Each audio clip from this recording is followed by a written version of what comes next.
I have another message for the 2A patriots. Did you know that if you carry a permitted concealed weapon, you are now, according to Stephen Miller, a would-be assassin?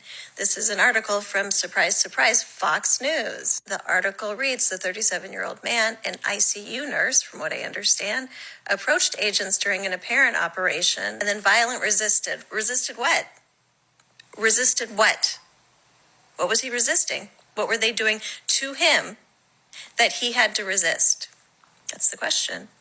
While armed with a 9mm pistol and 2 magazines, a would-be assassin tried to murder federal law enforcement, and the official Democratic count sides with the terrorist, is what Stephen Miller wrote. If you have a concealed weapon, if you have a weapon, you're a would-be assassin, according to Stephen Miller. He said it again. An assassin tried to murder federal agents, and this is your response. Hey, all you 2A folks. Hey, all you Oregonians. Do you see what they're up to now? Do you understand what we've been warning you about? How long until they say, you know what? For the safety of our heroes working for ICE, we need to ask y'all to turn in your firearms. How long before they say that everybody who is exercising their 2A rights, their constitutionally protected right to bear arms, how long before they say, like, all of y'all are assassins. All of y'all are sus. We have the right to shoot you down in the street for exercising your constitutional right. I mean, after all, y'all, there was a memo that DHS sent out saying ICE could violate the Fourth Amendment rights of folks in this country. They could bust into homes without a search warrant signed by a judge.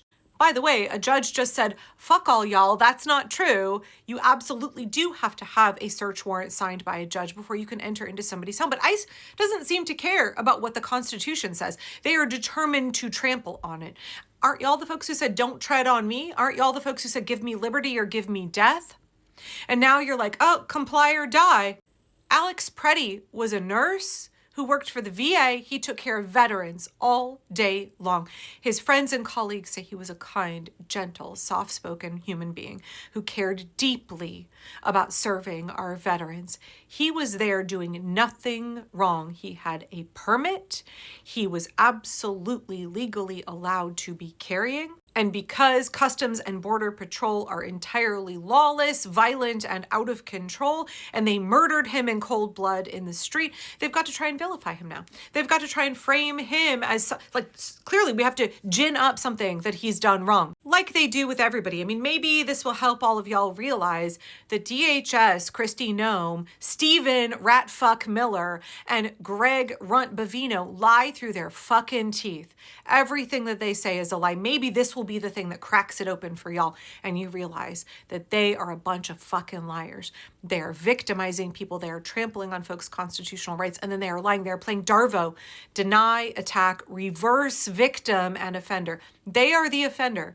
They are trying to claim that they are the victim, and they are lying through their teeth to frame the actual victims as offenders, either terrorists, thugs, violent criminals, domestic terrorists, extreme leftists, whatever they want to say. And in this case, they're trying to fucking claim that a nurse was an assassin. All he was doing was stepping in between out of control Customs and Border Patrol agents and a woman that they were going for. And also, if you watch, go watch the footage if you haven't watched it. Obviously, it's deeply traumatic because you're watching an American citizen being illegally subdued, pistol whipped, and murdered in the street. But you know, if you're a 2A person, I think it's probably your obligation as a Constitution-loving American to go watch that footage from both angles. Where's the line for y'all? Where's the line for y'all where this government is no longer one whose boots you are going to keep licking? Where is the line? When they come for your guns? When they come for your guns? Because, like, we're this far. We're this far again. How long until we see them say, we need you to turn in your firearms? It's for your own protection. It's to keep everybody safe. It's to keep law and order in this country. How many more billions of your tax dollars do you want to be spent on this lawless gang of criminals? Did you know that the average ICE agent wears something like $4,000 worth of kit that is paid for by your tax dollars? Did you know that they're making 6 figures of your tax dollars? Did you know that they're entirely untrained? They get 47 days of training because Donald Trump is the 47th president. That's how they decided. Not because it's effective training. These guys are not legitimate law enforcement. These are the fail sons who could not get a job because they can't pass the psych screening. They can't pass the physical fitness requirements. They are not fit to be members of law enforcement. The military wouldn't fucking touch them. The CIA, FBI wouldn't fucking touch them. Nobody would touch these guys. So they had to go work for Border Patrol and for ICE. But your tax dollars are funding their reign of terror. Your tax dollars are funding them trampling on the rights of Americans, trampling on the 2A rights of Americans. How do you feel about that? Where is the fucking line for you? When is enough enough? Because a white man, an American citizen who is exercising his 2A rights, doing nothing wrong, was gunned down in the street, and the government is trying to claim that it's his fault and that he's the problem and he's an assassin. So how quickly would they do the same thing to you? You are now going to be labeled an assassin in Stephen Miller and Donald Trump's America if you exercise your 2A rights. What do you think about that?